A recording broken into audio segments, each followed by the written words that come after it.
And next up, we're going to be talking about India's first scholarship program for gamers, the Esports Gold Quest.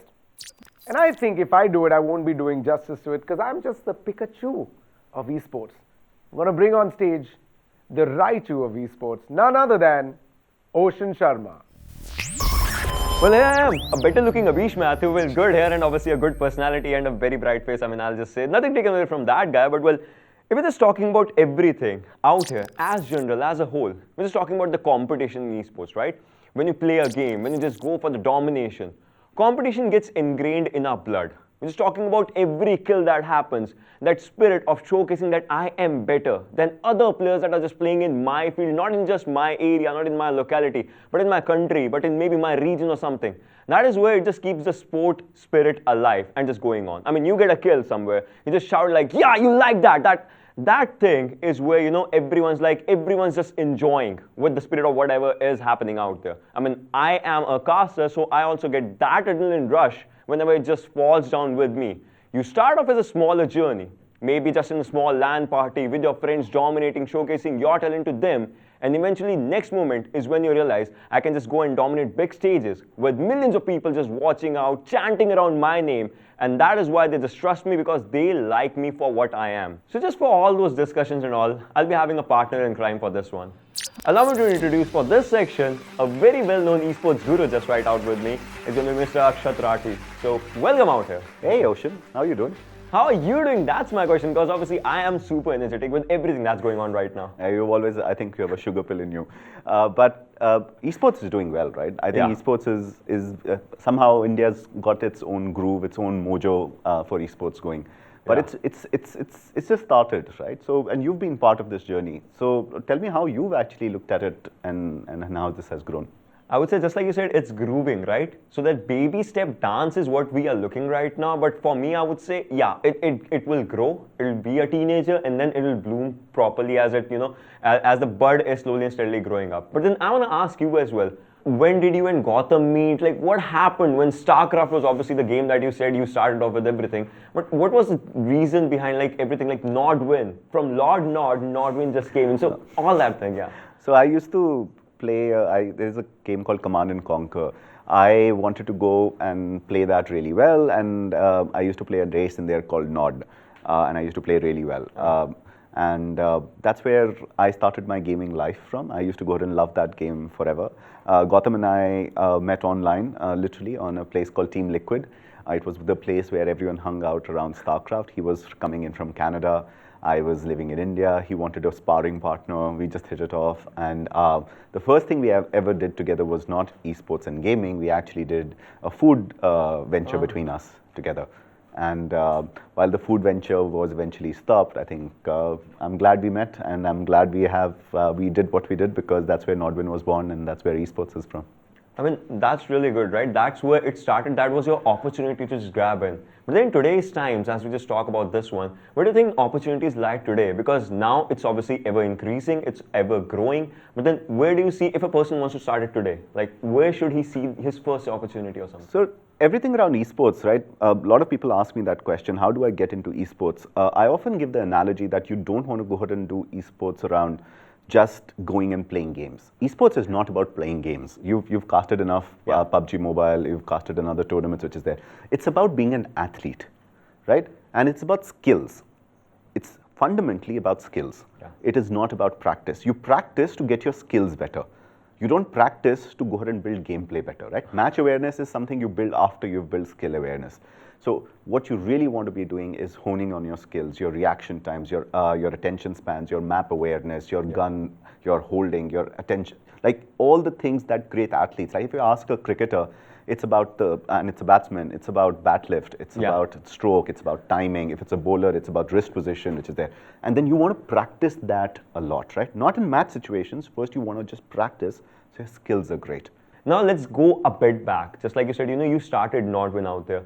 At that time, obviously, there won't be that big of an esports scene as it is right now. So where did this explosion happen? Like, who dropped the first bomb for this explosion? Like, what do you think? I don't think it was we all like to go ahead and look at explosions. One of my favorite quotes from Messi has been, it only took me 18 years to be an overnight success. you do little things and you keep on doing them well. You support the community, you go ahead and build the grassroots, you build a community, you build casters, you go ahead and have great analysts, you go ahead and build a great broadcast experience. You want to go ahead and be world class. Indians want world class, right? Yeah. We don't want to be a Sasta tournament which is there. If we see the TI, if we see majors, if we see world class productions from ESL and DreamHack and Blast and everyone, you want to be as good as them. You want that experience both for the fans in the stadium, you want it for the teams who are coming down, you want it for the broadcasters and the talent. And while we didn't have a lot of money which is there, it was this continuous process of just working hard over 6 years to go ahead and do this. So this bomb that fell, it just took about 6 years to go ahead and make. So we had a lot of good conversations, right? But then the conversation does not over because the night is still young, as you talk about this one. So there are a lot of good people that we have to still introduce and have to conversate with. So one of them is going to be South Asian Pro Evolution Soccer champion. And now we're going to introduce Ankur Devakar. So Ankur, how are you feeling out in this one? As amazing as you are. My amazingness is off the roof if I have to just talk about this. Same here, match me there. Well, if you're matching me out, I have a question for you to match it up with the vibe, right? Yeah. Where did the journey just start for you with the gaming scenario? So it's more of an old school story. It started in 2002. So I used to go at my dad's office to play video games if I scored a distinction, which I scored eventually. As a 10-year-old, it's easier. So so that was the time when I was introduced to a game. So there was a guy who used to come at my dad's office to install a few games. And my dad had told him that, install a few games because he's about to raid the computer. So the FIFA World Cup was going on back then. FIFA 2002 World Cup was going on back then. So I happened to click on FIFA 2002. So I actually loved the game because the only football I played was in Sega. So that was a 2D kind of a thing. And this was very exciting for me as a kid. So I was loving the whole vibe of it, to be honest, and I was scoring goals left, right, and center. Yeah. And so I had a huge rep in my, I hyped it up to my friends as well, that I score like 5 to 6 goals in a match. And there's a funny twist to it as well. So cut to next year. So I purposely called that guy, like now there's a new game out there, FIFA 2003. So I want that game because I'm good at it. So he happened to come and he said that, you can go ahead and map your controls. And I took a pause and I was like, okay, might be a new feature. So I went ahead, mapped the whole controls, and I found that I was so terrible at it. And I was like, how is this possible? Let me go back to FIFA 2002. I went back and I saw that I was not even playing that game. The controls was in the middle.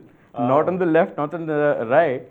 So basically, it was the AI who was playing and I was just smashing buttons. So that was my noob story. But eventually, that got out the best out of me because I had to wrap it up with my friends. So I actually learned the game and went ahead and, that's how the competitive spirit started at the age of 10. Well, we are similar at one place, and that is I also smash buttons, but the AI never makes me learn, right? So I'm not learning any time, but still. Well, the pinnacle of gaming is esports, and the pinnacle of esports is big tournaments, massive tournaments, where these people have already, showcased their talents, but then there are other people as well who actually, run down those tournaments, they become the backbone of that tournament, and they showcase what they have to offer when it comes down to the best of gaming. I mean, we're talking about ESL, and if we're talking about ESL, then there's none other than Erlich Schulz, who has had the massive experience of showcasing what it's like to be at the best of the best stages. I mean, let's just welcome that pen, right? I mean, we're talking about the best people. There he is.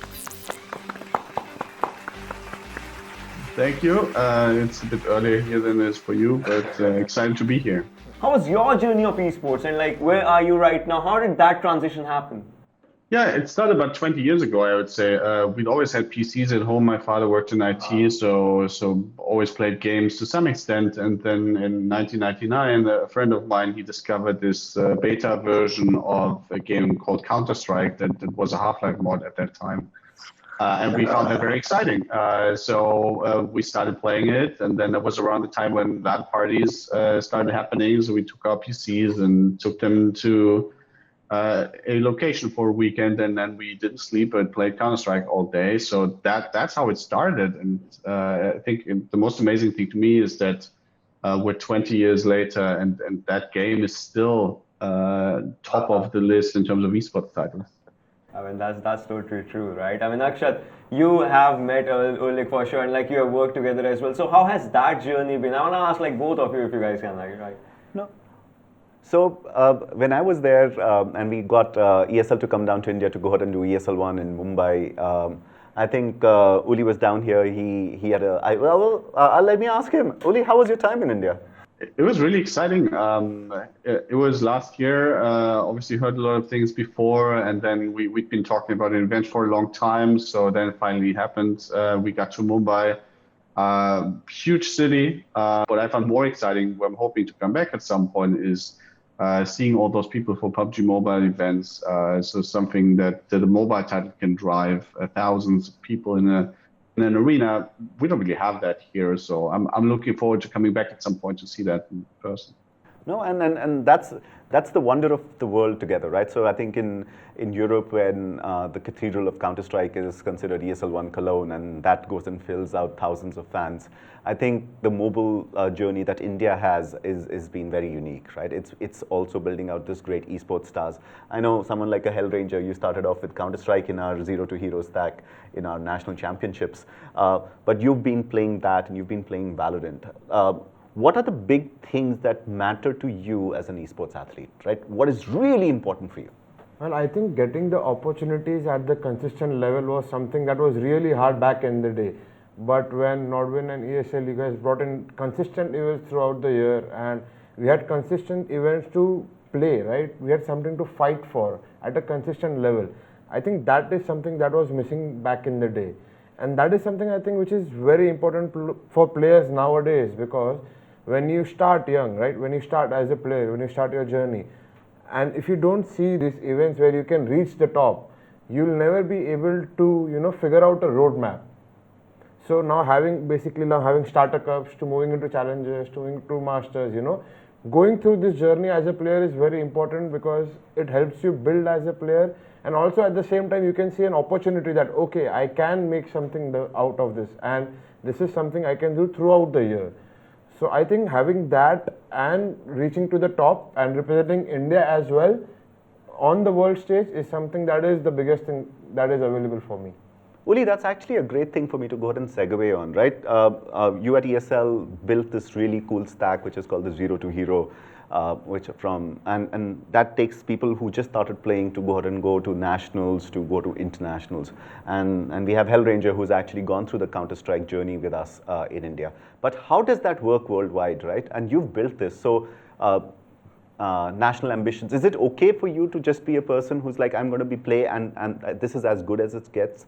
Tell us about the stack that you have, the Zero to Hero one. When we look at esports games, then we typically find it difficult if there's something that exists and it only has a top level. So you have maybe dozens of players that compete at the top level, and they're the best. But then what does everyone else do? I think that's kind of the key challenge that we're always trying to solve in the systems that we create, is how do we take someone who's played this game and has now decided, I want to do this in a serious way, I want to practice, want to get better, to the point where they might be able to lift a trophy on stage. And we see so many different steps on the way that's really hard to do that just naturally, because, for example, one, you need to find a team. You need to be able to play in a team. You need to be able to win and lose as a team. You need to be able to improve as a team. That's one step. Second step, you need to commit time to it. And then you have to potentially commit a couple of weeks to playing in the league. And you have to commit every Tuesday, every Thursday to playing. And that's the next step, where you structure your life a bit around that. And then you prepare for those matches and you're really ready for it. And then you go to the next level where you compete against, say, the best teams in your country. That means you have to compete against people that naturally might not be within your radar, might come from a totally different part, but you still have to prepare for them and play against them. And then you have to play in front of an audience at some point after you played in a LAN environment, which isn't at home. That's step one. Step two, play in front of an audience that screams and shouts and potentially isn't on your side. Now, all those steps are something that you have to take, and that's not natural. That doesn't come within the game. You don't naturally play in front of an audience. So we think that having that tiered system is really important. for the reason of showing you a way to progress. Ankur, so you've also been part of this journey, right? You've become one of the best in that stack. You've become one of the best people in the country. What, besides the opportunity that happens, talk to us about this desire. Like, were you ever paid a salary to go ahead and do this? Would you need a salary? As an athlete, what is your heart ask? So basically, consistency is the only thing that any athlete would ask. A better equipment, a better stability, basically. So that automatically cuts my 50% of my worries, and I can focus in the game. For any athlete, this is a major important point that you have to. It's all about the mindset, and that has to be very clear. So that is a very important aspect which people don't actually treat it the way it has to be treated. But it's good that now we are bringing this up, and now that the players are going through it. So coming back to your question, what do I actually want is basically someone to take care of everything that I'm not interested in and let me focus in my game. I'd like to add to what Ankur said, right? As Ulrich said, right? LAN events is the last pinnacle of the events, right? So we as players, we try to make our space at the area as much as we can as similar to our homes, right? Because you want the keyboard in a certain way, you want the mouse at a certain angle, you want, everything according to you. So that space is basically like our temple, and we want it according to how we had at home, to make us comfortable and, to play at our best. So the kit is the most important thing, as in I feel, because that is something you have for regardless of how many years you play or for regardless of what level you are playing at. The kit is something that is going to enhance your game to the next level. Ocean, I'll just bring you into this also. You've actually been, as Ulrich was talking about PubG Mobile, you've casted this in the Tyagaraja Stadium, and where everyone has been screaming and shouting, which is there. And you've also casted in front of a empty desk. Yeah. You've also casted in front of your webcam before, which is there. You've played in LANs, you've played in the ESL Premiership stage. So whenever you go to bigger stages, this experience of not just environment awareness, how important is it? Did it matter to you where there were 5,000 fans for PubG Mobile? Did you like casting it better there? And what challenges did that give you? I mean, see, it was because when it happens in front of a crowd, right? So when it's happening at a desk, when there's no one, you get it. Person A kills person B. Yeah, that happens. We get it. But when person A shoots on person B in front of a crowd, the crowd just goes, oh my god, and that thing, that just increases you're not even playing the game. The audience is watching it, the players are playing it, but when it gets into your ears that whatever you're saying, it's making an impact onto the players as well as the audience. And that kind of, just changes the vibe of that whole area if you just talk about it. And the same goes for the YouTube chat as well. What's happening on YouTube? Like there's that some fire emotes are just going on when it happens. OP gets spammed out there. So that thing, it just takes the vibe from here to just somewhere there onto another level. And that's something that I would say keeps the game alive. Like we are the voice of the game, but then the audience is the expression of the game that just comes out. So that's where. When you played, which is the first time when you played in front of a crowd, was it scary? Be honest. Yeah, so I'll tell you, the first time ever playing in front of a crowd, it was not even a big crowd. It was like 20 to 30 people in a cafe, but my hands were shaking. Because I've never played in front of a crowd, right? And like that was something different. Like when you're playing and there's 10 people watching you, right? You get conscious. Okay, oh my God, people are watching me, and then you get nervous. I think that has happened to every player whenever they have played their first LAN event, basically. So that was something, from there to, now getting excited by the crowd. I want more people to watch me. I know you go out and make them, you shout and you shriek and tell them to get on your side all the time. No, what about you? Do you also love playing in front of a crowd? Is that a good thing? Is it? No, does this crowd inspire you? Does the crowd scare you? So when I started gaming, it was all about the LAN events. And I think if I started in this era where the online culture is that big, I would be easily disappointed after a loss or two. I wouldn't pursue it after a year or two if I was not that good. But LAN culture actually gave me that confidence, okay, I need to please someone. There are certain fans who look forward to, even if I lose in the second round, I think I feel a connection, and that's what I think every athlete would feel that connection. Yeah. So I think this is very important. Just like in football, you play in front of your home audience. It's It's great. bizarre. I mean, for your opponent, it's just. So I remember once I was playing in Chandigarh. It was me versus 50 people, and that time I realized how important this is, because I traveled alone. I had no one, and that person was like average. I used to beat him like every second day. But at that moment of time, he won. He thrashed me by 4 goals. Wow. And that's when I realized I need to change my mindset, and I need to know how to react. And I built my game style according to it, and that actually gave me confidence and helped me becoming a better player. Yep. So audience is very important. Okay. I think my last question before we just jump back to Uli is, how important is it for you guys to play against international people? I think I was talking to you. You told me that Valorant is really important because other people across Asia have started playing it. You play against this. Indians will have a certain style, but suddenly you go to the world stage and you're like, oh my God, this is different, which is that. How important is that international exposure to? It is very important. Like people in Germany, they play a very different game style. People in England, they have a very skilly play style, where people like in India, we look forward for a nice gameplay, a beautiful football. We come from a Brazilian, I think we match that vibe. But as we played with England and other countries as well, that's when we realized that, okay, this is something very different. We need to practice at this level to reach and match that internationally.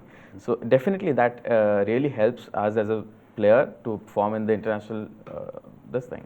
One point I'd like to add to that is, like, if you see at the grassroots level, like, let's take Counter-Strike and football as an example. In Europe, right, you see everyone plays Counter-Strike or football at a very high level, right? And that is because they all keep playing against each other, and even at the grassroots, right, the way they are taught to play the game or the way the game is supposed to be played is at a high level. Because if you keep playing against players who are playing at a high level, you will keep improving basically. You get that point where, okay, I need to be better, I need to be better, I need to be better, right? And those consistent opportunities and those great understanding of the game at the grassroots level, or the great thought process behind the game at the grassroots level, is something which is really important. Got it. And Uli, just on that, saying, everyone wants to go ahead and level up and play against other people, while we'll have the ESL1 circuit, which is a team circuit. I think national federations are getting involved fairly actively, and I know you're involved with the German Federation. Can you tell us a little more about that? Can you tell us that how can countries get behind going and supporting esports? Yeah, I think the biggest piece is obviously acceptance, right? I think that's one thing that we have, and we see in Nordic countries like Denmark, that politicians are getting involved and congratulating teams. I mean, it goes a long way towards a couple of things. One, obviously making it legitimate, but also in that, say, eternal fight between children and their parents about, is this something that you should pursue or not? That is something that's really important. To just make sure that this is a legitimate sport, just like any other sport. If you do too much of it, so that's one thing. The second thing is, and we see that especially in Germany here, I think it's really important to give it the same status as other sports, to make sure that it can be integrated into the existing system that exists around sports clubs, and because that is a key in creating the right environment for especially children to start practicing in the right way. Really making sure that esports can also happen there, that people can physically get together, obviously, when that's possible again, but they can physically get together and together work on it, but also experience that social experience. That is really something that we think is very important, where national federations can play a key role in bringing this into those very established structures that traditional sports tend to have, to also make sure that for everyone who's aspiring and wants to progress, that there's a structured but also safe environment that makes sure they're put on the right path, while still making sure that they pay attention to their education. Exactly. I mean, as we were just talking about this one, we have a really special guest, obviously, and that's going to be Teeth. I mean, that guy has represented himself onto the Asian Games, and he was the first, I would say, esports athlete, as per se, you can say that, and he was the first esports athlete to get a bronze medal, the first ever medal in esports for the country. I mean, ladies and gentlemen, let's just welcome Teeth Mehta out there. So, Teeth, How are you doing today, man? What's up? Yeah, doing good. Excited to be here. How has your journey been like from a normal gamer to someone who has represented himself at Asian Games? Like, how did that happen?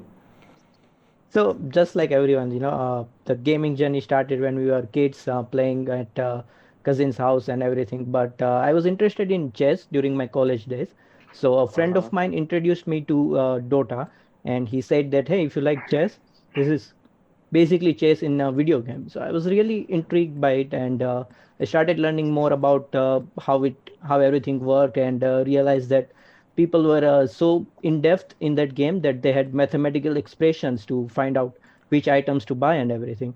So that really piqued my interest, and that's the first moment that I realized that there is something called esports out there, where people compete in video gaming competitions. And yeah, that's basically from where my journey started. Eventually I shifted over to Hearthstone, which is a single player card game. And since it is a turn-based game, I didn't have to worry about having a team or having a good internet connection. So yeah, that's essentially where my journey started from. No, and Tirth, you've obviously done well for the country, right? I remember the story when you had told me once that when the flag of India went up, you thought everything's going to be okay. But before that, you were very scared. Like the national qualifiers for you were much more tougher than when you were at the international stage. Tell us some more about that. The national scene is that there's not many players that compete actively like me. So when I'm up against them, I usually don't know what their play style is, what decks they might bring, what cards they might play, and meanwhile they have basically complete knowledge about me. And as much as the game, like any strategical game, is played on the field, it is also played off the field. So when the other opponents have an informational advantage over you, it becomes difficult to defeat them. So like definitely like my biggest hurdle was the Indian scene, because I played against the international players and defeated them here and there in ranked mode or other tournaments. So I was confident playing against them, but since I knew nothing about the Indian scene, I was a bit scared about what I might have to face. I've lost previously in other local tournaments to fellow Indians, so it was definitely a real scary moment for me going up against the Indian players. But fortunately, it all worked out in the end. So, Tirth, you've obviously heard Uli talk about it, but you've also gone and played. You've gone international, and I've also heard that you had to put yourself through this. You have phenomenally supportive parents, and thank you from the bottom of my heart for doing that. Please give them my regards again. What were the two things that you would change if you were rewinding 2 to 3 years and say, I would need this, and I would be far more successful than I am right now? All right. So the first thing is definitely better infrastructure, I would say. I remember I was playing in an ESL tournament in 2016, and I was about to play in the finals, and my internet connection just cut off. So I had to forfeit that game. Unfortunately, winning that finals would have allowed me to travel to Los Angeles and compete at an international stage way earlier in my career.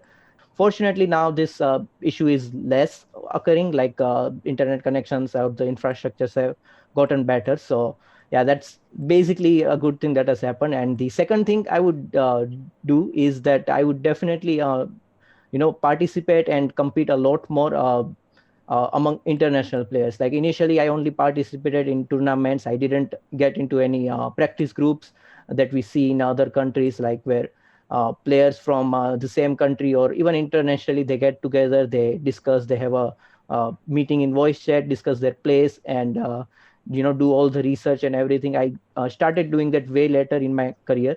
So if I was a better knowledge person, I would definitely be doing that initially as soon as I started.